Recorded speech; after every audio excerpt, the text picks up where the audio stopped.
Buen día a todos. Agradezco mucho el espacio y la oportunidad de presentar mi trabajo. Mi nombre es Hilda Álvarez Tostado, en representación del doctor Pedro Enrique Lizola, Juan Fernando García y Arturo Morales Castro. Les voy a hablar sobre el impacto de la pandemia por COVID-19 en los rendimientos de las acciones del índice IPC 2017-2023. De manera inicial, remarcar un poco el papel de la bolsa mundial, la bolsa de valores a nivel mundial, lo que pues facilita las transacciones diarias de los activos financieros, incide directamente en el sector económico de cada país y también pues es el encargado de captar ese excedente de capital para realizar esos proyectos rentables que contribuyen pues a la mejora de nuestra economía.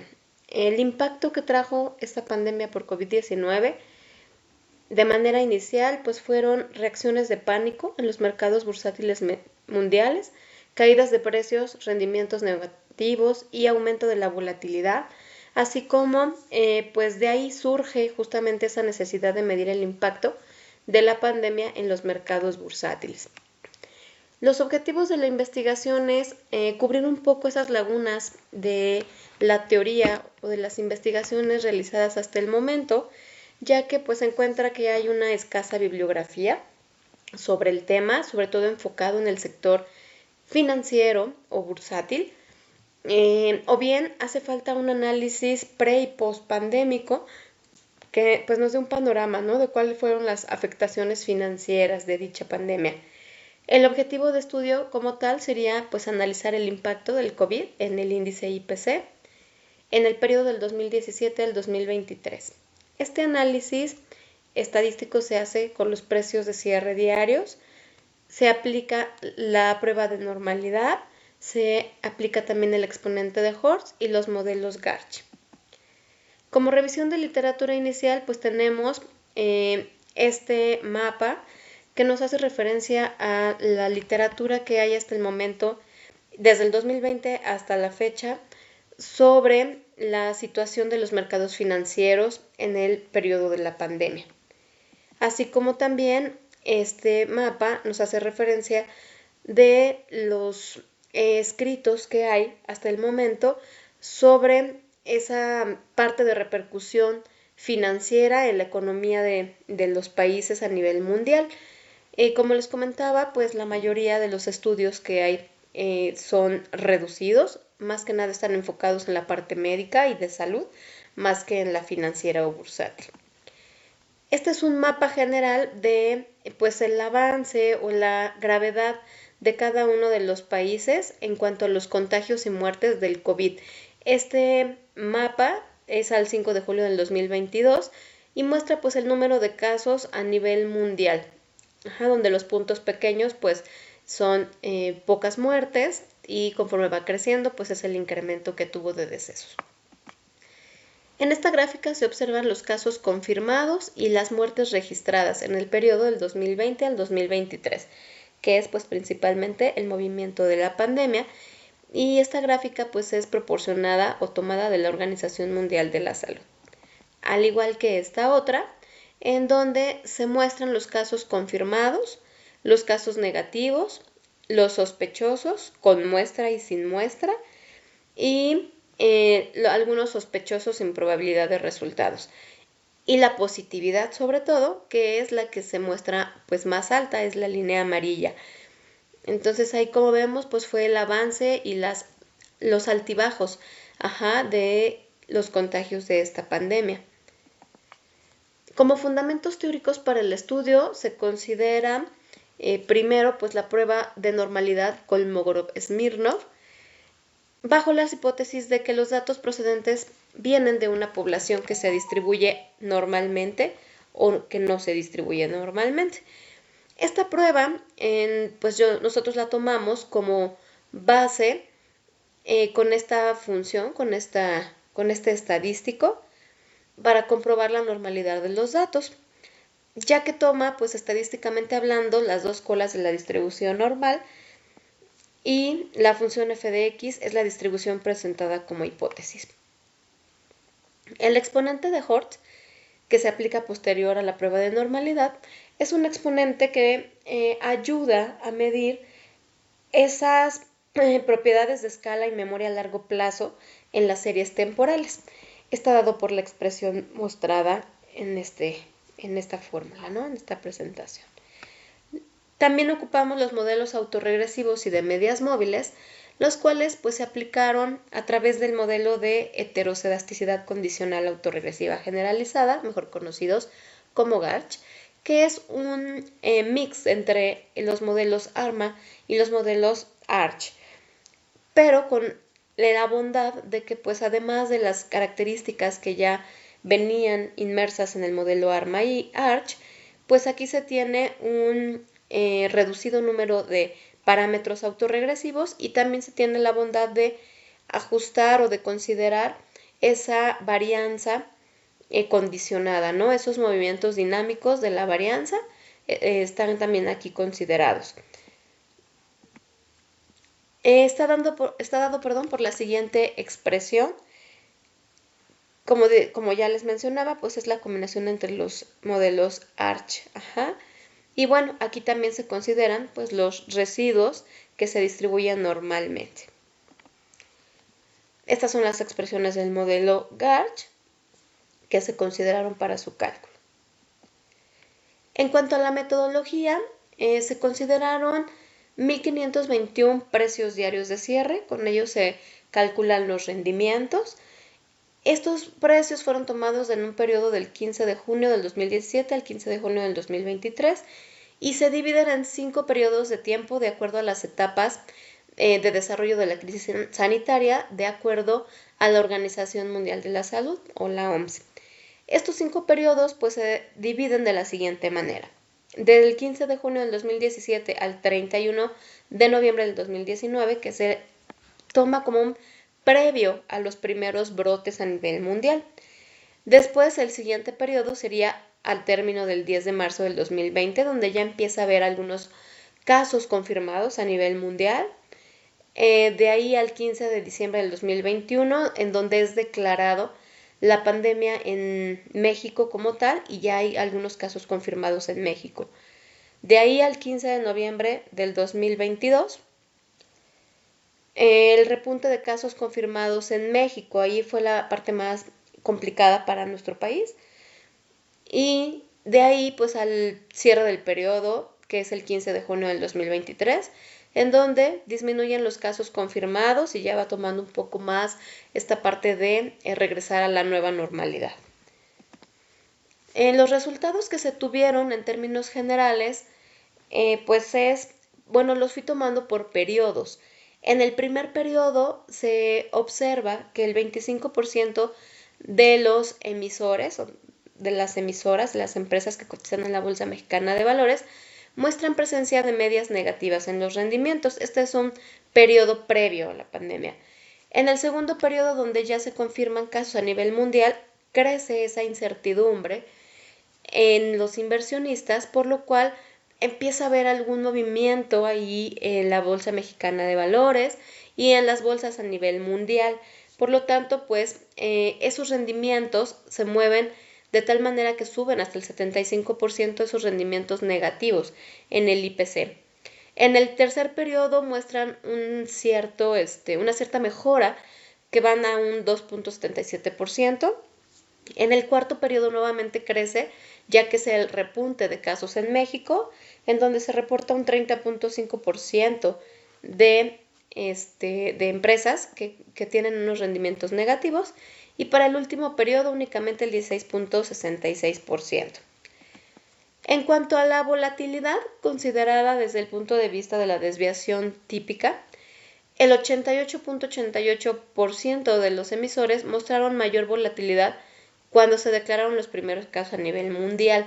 Entonces, en el momento decisivo en el cual se empiezan a dar los casos, empieza a haber toda la incertidumbre, pues empieza a haber mayor volatilidad en estos mercados, en donde se ve, como ya mencionaba, reflejado en esos rendimientos, ¿no?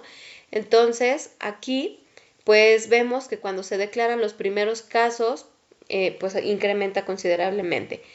En el segundo periodo, el 63.88% de los emisores son los que tienen mayor volatilidad. En el tercer periodo, el 16.6 y en el cuarto periodo el 16.66 y el 5.55 en el quinto. Lo cual, pues bueno, en conjunto, como conclusión también podemos tomar que el índice IPC no mostró alteraciones significativas, es decir, se mantuvo siempre en términos generales como conjunto, con rendimientos positivos, y en cuanto a volatilidad en un mismo nivel no hubo una variación pues grave que reportar en todo el periodo completo, o sea, como promedio. Sin embargo, bueno, por algunos cortes, como ya vimos, sí hubo algunas modificaciones. En cuanto a la memoria a largo plazo en las series, en las series de rendimientos de las emisoras, también se hizo el análisis como periodo completo y en los 5 periodos. Aquí pues el exponente de Horst, como decía, lo que hace es medir la memoria a largo plazo de las series. En este caso tenemos tres aspectos a considerar o tres interpretaciones importantes. Se tiene que, si el exponente de Horst tiene una interpretación como antipersistente, quiere decir que la serie, pues como tal, no tiene memoria a largo plazo, ya que más bien es reversible a un cierto nivel, que sería su promedio o su media. Es decir, si en algún momento hay una alza, regresa a su media, a su promedio, de igual manera si hay un deceso. Entonces todo el tiempo está como rebotando hacia ese mismo nivel. En cuanto al movimiento aleatorio, quiere decir pues que los rendimientos van muy dispersos, no hay ninguna relación entre ellos y pues como dice, serían datos pues así aleatorios o como que espaciados, ¿no? Un poco más separados. El porcentaje de persistencia o fractalidad se refiere a que pues la serie tiene cierta tendencia, o sea, persiste hacia un cierto comportamiento, que eso es lo que buscábamos aquí, pues analizar si había alguna modificación en esa persistencia o en ese comportamiento en las series durante estos diferentes periodos y cuál es la afectación de la pandemia en estos rendimientos. Cuando una serie es persistente, se dice que también tiene un comportamiento tendiente a fractal, es decir, que tiene la misma serie como de movimientos o el mismo comportamiento en diferentes escalas. Entonces, conforme vamos pues tomando diferentes, aquí en este caso, periodos, pues tendrían el mismo o muy similar el comportamiento. A eso se refiere que sea fractal. Y persistente, pues que continúa, si va en incremento, continúa en esa tendencia y si es decremento, pues continúa en esa tendencia por un cierto tiempo. Como podemos observar, ese comportamiento persistente en el periodo completo es el 72.22% de las emisoras que presentan ese comportamiento, a comparación de las antipersistentes, que son el 27%. ¿Cuál es la diferencia? Pues que aquí el que sea una serie persistente me permite hacer unos ciertos pronósticos y predicciones a corto plazo. Esa es la finalidad de estudiar la persistencia y para saber si podemos hacer pues algún modelaje y alguna predicción en relación a esos rendimientos. Lo cual, pues bueno, de acuerdo a los porcentajes que se observan, se puede concluir también que en efecto se puede hacer esa predicción a corto plazo, dado que nuestros datos tienen una memoria a largo plazo. La mayoría de ellos son persistentes, ya que en cada uno de los periodos pues se tiene el 69, 75, 72 y 77% respectivamente. Los movimientos aleatorios son mínimos, que sería el 5.6, 2.8 y 5.6 de las emisoras que mostraron ese comportamiento en esos periodos. Y pues nada más los muestran en los periodos del 3 al 5, que es donde hay mayor movimiento de casos y de muertes en el país, en México. Los antipersistentes, también hay algunas emisoras, el mayor porcentaje es ese 30, sin embargo, pues bueno, son aún reducidos por este mayor porcentaje, pues la mayoría de las acciones de las emisoras, perdón, son persistentes o fractales. Como conclusiones generales, una vez aplicado el modelo Garch a esas series, ya que definimos que pues no son normales y que se encuentran pues en una serie de persistencia, y de memoria a largo plazo, las conclusiones en cuanto a la aplicación del modelo Garch es que el 94.44 de las emisoras y el índice como conjunto se ajustan de manera satisfactoria a este modelo Garch en el periodo completo. Es decir, si yo tomo el promedio desde el 2017 hasta el 2023, ese porcentaje sería ajustable a los modelos Garch. En los otros periodos estudiados, el ajuste corresponde al 69%, 25, 77, 13 y 8 respectivamente, es decir, en orden de los periodos. Como podemos ver, pues el periodo 2 y 4, que son los que tienen mayor volatilidad, uno a nivel mundial y uno en México, son los que mayormente se ajustan a los modelos Garch. Los otros periodos en donde está un poco más relajado el hecho de la volatilidad y la incertidumbre dentro de los mercados, hay menor porcentaje de ajuste hacia el modelo Garch.